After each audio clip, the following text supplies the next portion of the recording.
Hello students, welcome back to the channel Concepts of Commerce, your virtual learning platform for all the concepts relating to commerce stream.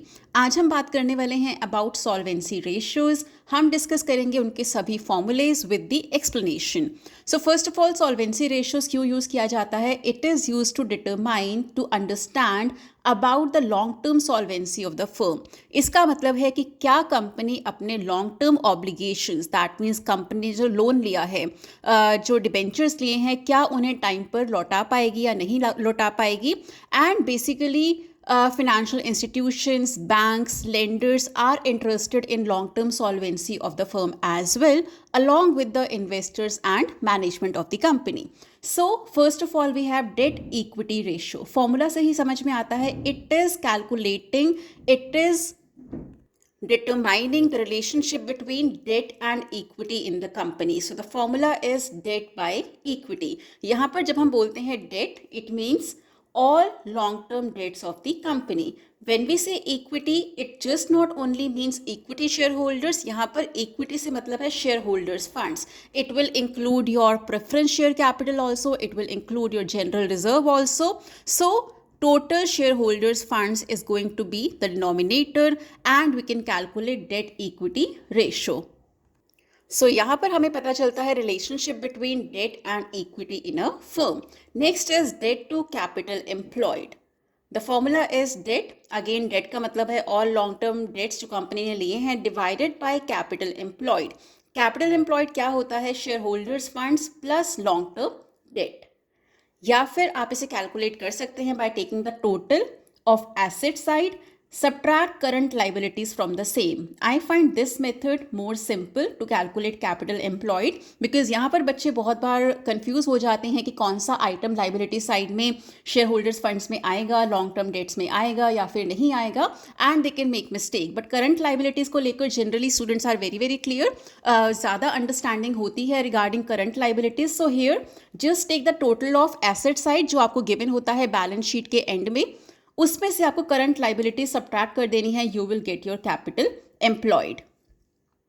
यहां पर हम ये जानना चाहते हैं कि टोटल जो कंपनी में पैसा लगाया गया है, चाहे वो खुद का था या फिर डेट पर लिया गया था बाय द कंपनी, उसमें से डेट का परसेंटेज क्या है. फॉर एग्जाम्पल, कंपनी ने डेट लिया है 2.5 लाख रुपए का, टोटल कैपिटल एम्प्लॉयड है 10 लाख रुपए. So that means 25% is debt out of the capital employed, or you can say 0.25 is debt from the total investment that is done by the company. Next is proprietary ratio. यहाँ पर भी determine कि company ने जो पैसा लगाया है, total investment जो कंपनी का है which is given by capital employed, उनमें से खुद का पैसा कितना है, मतलब उनमें से शेयर होल्डर्स फंड्स कितने हैं. So the formula is share holders funds divided with capital employed, और you can say net assets also. Net asset क्या होते हैं? Total assets minus current liabilities. बहुत सारी बुक्स में आप नोटिस करेंगे कि यहाँ पर डिनोमिनेटर में टोटल एसेट्स भी लिया जाता है. दैट मीन्स इवन जो आपके करंट लाइबिलिटीज हैं वो भी लेस नहीं किए जाते हैं. Total assets is taken as denominator, but it makes more sense to use capital employed because you will notice when we are calculating debt in comparison to capital employed, we should also calculate proprietary ratio in comparison to capital employed, and you will notice the total of debt equity ratio, debt to capital employed and proprietary ratio will be equal to 1.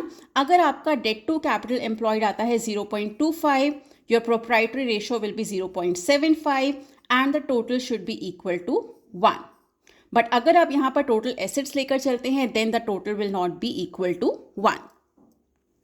Next is total assets to debt ratio. यहाँ पर the formula is total assets divided with long term debts. That means आपके जो total assets हैं उनका financing, और we can say in simple words relation with long term debts क्या है, that is calculated with this given ratio. And lastly under solvency ratios we have interest coverage ratio, जहाँ पर बहुत बार बच्चे confuse होते हैं बिकॉज यहाँ पर न्यूमिनेटर में we need to take net profit before interest and taxes. But question में जनरली क्या होता है, आपको profit after interest and taxes दे देते हैं या फिर आफ्टर इंटरेस्ट दे देते हैं. सो वहाँ पर स्टूडेंट्स गेट कंफ्यूज्ड. इसके लिए बहुत सारे numerical questions have been posted on the channel. Please check the same, क्योंकि आपको इंटरेस्ट एंड टैक्स वापस ऐड करना होता है नेट प्रॉफिट में, so as to come to net profit before interest and taxes. यहाँ पर इसका मतलब है net profit before subtraction of interest and taxes. वो प्रॉफिट आपको यहाँ पर चाहिए जिसमें से इंटरेस्ट एंड टैक्स नहीं निकाला गया हो। That means net profit before interest and taxes divided with interest on long term debts. That means जितना टोटल इंटरेस्ट कंपनी को पे करना होता है, that will come here. So this is the formula for interest coverage ratio. That was all for today. I hope you liked today's video. If you did, please like, share and comment. If you have any doubts relating to any question, any formula here, you can write in the comment section. Many questions have been posted on the channel for accounting ratios. Along with that, many questions are there from dividend policy, capital structure, and other many more topics. Go check out the channel. Do subscribe to the same. Stay tuned in for the next video.